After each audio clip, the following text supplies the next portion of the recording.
నాశనం. బైబిల్ చెప్తున్నట్లు, యేసు ప్రభు చెప్పినట్లు గురుగులు గోధుమలను వేరు చేసే కాలము సమీపించింది. గొర్రెలను మేకలను వేరు చేసే కాలము సమీపించింది. కళ్ళము బాగు చేసే కాలం సమీపించింది. తాలు పొట్టు మంచి గింజలను వేరు చేసే కాలము సమీపిస్తుంది. ప్రకటన గ్రంథములో 14లో చెప్పినట్లు భూమి పైరు పండింది, నీ కొడవలి భూమి మీద వేసి దాన్ని కోత కోయము అని చెప్పే కాలము సమీపించింది. కాబట్టి జాగ్రత్త పడండి, మీకు మీరే జాగ్రత్త పడండి. పెళ్లి వస్త్రాలు సంపాదించుకోండి, పెళ్లి వస్త్రాలు సంపాదించుకోండి. వస్త్రము అంటే మనం ఏదో ఈ వస్త్రాన్ని గురించి కాదు, బైబిల్ చెప్తుంది. పెళ్లికి ఎలాగో వస్త్రాలు ఉంటాయో పరలోక రాజ్యంలో ప్రవేశించడానికి కూడా ఏముంటాయి? వస్త్రాలు ఉంటాయి. ఏంటి వస్త్రము? స్తుతి వస్త్రం ఉంటుంది. చెప్పండి, ఏ వస్త్రం ఉంటుంది? సో ఒకసారి చెప్తాను మీకు. స్తుతి వస్త్రం ఉంది. రెండోది రక్షణ అనే వస్త్రం ఉన్నది. చెప్పండి, ఏముంది? రక్షణ అనే వస్త్రం ఉన్నది. దీన మనసు అనేటువంటి వస్త్రము ఉన్నది. కొన్ని వస్త్రాలు ఉన్నాయి మన పరలోక రాజ్యంలో. ఆ పెళ్లి విందులో ప్రవేశించడానికి ఈ వస్త్రాలు ఖచ్చితంగా మనకు ఉండాలి. నీకు రక్షణ అనే వస్త్రం లేకపోతే అక్కడ నువ్వు ఉండలేవు. సో నీకు స్తుతి అనే వస్త్రం, భూమి మీద దేవుడు ఏ మేలు చేసినా ప్రతిదినం ఆయనను స్తుతించే వస్త్రం నీకు లేకపోతే అక్కడ నువ్వు ఖచ్చితంగా పెళ్లి వస్త్రాలు లేని వ్యక్తిగా ఆయన దృష్టికి కనబడతావు. అందుకు అన్నాడు, పెళ్లి వస్త్రాలు లేని వాడిని చూసి అన్నాడు, ఇన్ని కాళ్ళు చేతులు కట్టి ఎక్కడేమన్నాడు?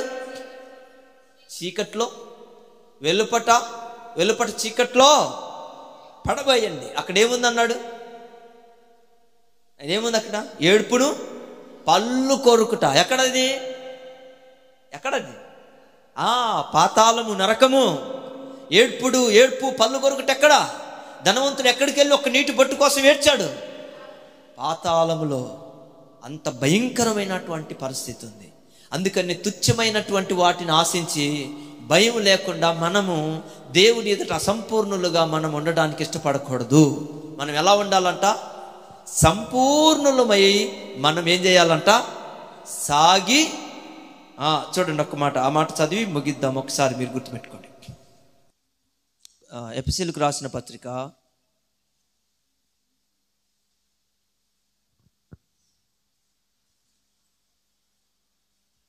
4:11. ఈరోజు ఈ వాక్యం ముగిస్తున్నాను. చక్కగా ఈ మాటను మీరు గుర్తుపెట్టుకొని, మనమందరము విశ్వాస విషయంలోను దేవుని కుమారుని గూర్చిన జ్ఞాన విషయంలోను ఏకత్వము పొంది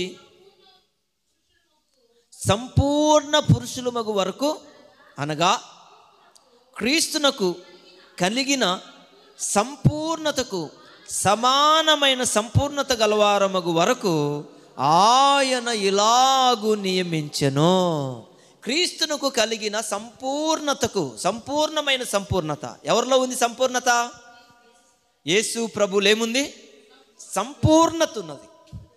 ఈ సంపూర్ణత మనం పొందుకోవడానికి చూడండి నా వైపు చూడండి. ఈ మాటలు మీకు వినపడటం లేదా? మీకు ఏం ఆలోచన కలుగు చేయట్లేదా? క్రీస్తుకు కలిగినటువంటి సంపూర్ణతలోనికి మనము రావడానికి దేవుడు ఏం చేశాడు? ప్రవక్తలను, అపోస్తులను, కాపర్లను, ఉపదేశకులను ఆయన మనకి ఏర్పాటు చేశాడు. అందుకని ఈ లోకంలో ప్రవక్తలు ఉన్నారు, ఈ లోకంలో ప్రవక్తలు వచ్చారు, ఈ లోకంలోనికి అపోస్తులు వచ్చారు, ఈ లోకంలోనికి కాపర్లు వచ్చారు, ఈ లోకంలోకి ఉపదేశకులు వచ్చారు, సువార్తికులు వచ్చారు. వీళ్ళందరూ ఎందుకు వచ్చారు? ఎందుకున్నారు మన మధ్యలో? మనమందరం క్రీస్తు యొక్క సంపూర్ణతలోనికి రావడానికి. వీళ్ళు లేకపోతే మనం సంపూర్ణమయ్యే అవకాశమే లేదు. బోధించే వాళ్ళు లేకుండా మీరు ఎలా సంపూర్ణత అనేది మీకు ఎలా అర్థమవుతుంది? మీలో ఉన్న లోపాలేంటో మీరు ఎలా తెలుసుకుంటారు? కాబట్టి దేవుడు మనకు అన్ని తెలియజేసి, సేవకుల ద్వారా, ఆయన పరిచారకుల ద్వారా మనకు అన్ని విషయాలను తెలియజేసి ఏం చేస్తున్నాడు? మనల్ని క్రీస్తు యొక్క సంపూర్ణతలోనికి మనలను సంపూర్ణులుగా చేస్తున్నాడు. ఎందుకంటే ధనవంతుడు సంపూర్ణుడు కాలేక ఏమైపోయాడు? తిరిగి వెళ్ళిపోయినాడు, సంపూర్ణుడు కాలేక. మన దేవుడు పరిపూర్ణుడు. చెప్పండి, దేవుడు పరిపూర్ణుడు. కాబట్టి మనం చేరబోయే సియోను కూడా పరిపూర్ణమైన సియోను. కనుక మనము కూడా మనము కూడా మార్చబడాలి. పెళ్లి విందులోనికి చేరేవానికి పెళ్లి వస్త్రాలు ఉండవలసిన అవసరం ఉంది అని ప్రభు ఉపమానంలో చెప్పినట్లు ఈ భూలోకంలో మనం జీవించినప్పుడు మనలో ఉన్నటువంటి అసంపూర్ణమైన వాటిని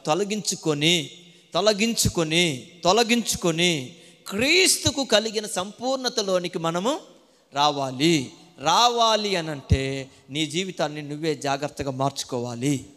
నీ జీవితంలో ఉన్న లోపాలను నువ్వే గుర్తించాలి. నీ జీవితంలో ఉన్న లోపాలను నువ్వే చక్కదిద్దుకోవాలి. వాటి విషయమై దేవుని ఎదుట ప్రార్థన చేయాలి. నన్ను సంపూర్ణురాలుగా మార్చయ్యి అని చెప్పి నువ్వు దేవుణ్ణి బతిమిలాడుకోవాలి. అలా నువ్వు ఎప్పుడైతే చేయగలుగుతావో ఆ రోజున నీవు సంపూర్ణురాలు అవుతావు.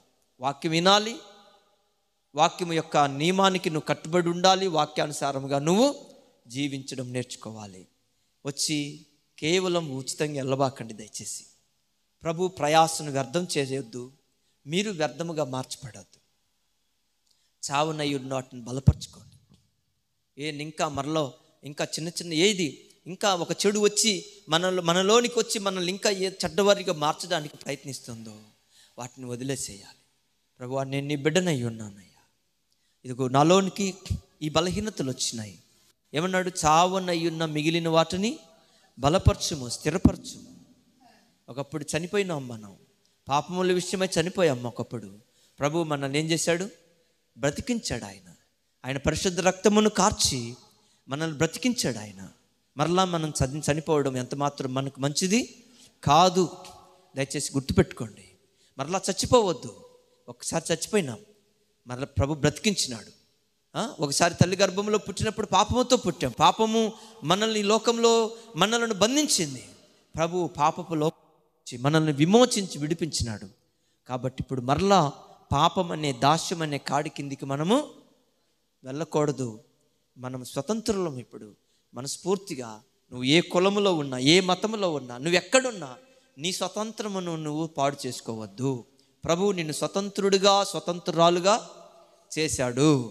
భర్త ఉంటే భర్తను గౌరవించు, భార్య అయితే భార్యగా నువ్వు నీ భర్తను గౌరవించు. నువ్వు అందరినీ గౌరవించు, అందరిని ప్రేమించు. అలా అని చెప్పేసి నీ రక్షణను మాత్రము పాడు చేసుకోవద్దు. కులాన్ని గౌరవించు. నీకు కులం ఉంది, ఇక్కడ దేవునిలో లేదు, కానీ ఇక్కడ ఉంది. కానీ నువ్వు అందులో ఉన్నావనుకో, నీకు అవసరమైతే దాన్ని నువ్వు గౌరవించడం అంటే అర్థం ఏంటి? వాళ్ళను ప్రేమించు. ఒకప్పుడు నువ్వు కూడా అక్కడే ఉన్నావు కాబట్టి, ప్రభువా నేను కూడా ఒకప్పుడు అక్కడే ఉన్నాను, ఈ కులంలోనున్నాను, ఈ జనం మధ్యలో ఉన్నాను, తెలియక నేను కూడా అలా ఉన్నాను, వాళ్ళు కూడా అలాగే ఉన్నారు. ప్రభువా నువ్వు నన్ను విడిపించినట్లు వాళ్ళను కూడా విడిపించమని ప్రార్థన చేయి. వాళ్ళను గౌరవించు, ప్రేమించు, వాళ్ళతో మంచిగా మాట్లాడు. చేతనైతే నీ రక్షణను వాళ్ళకు కనబరుచుకో.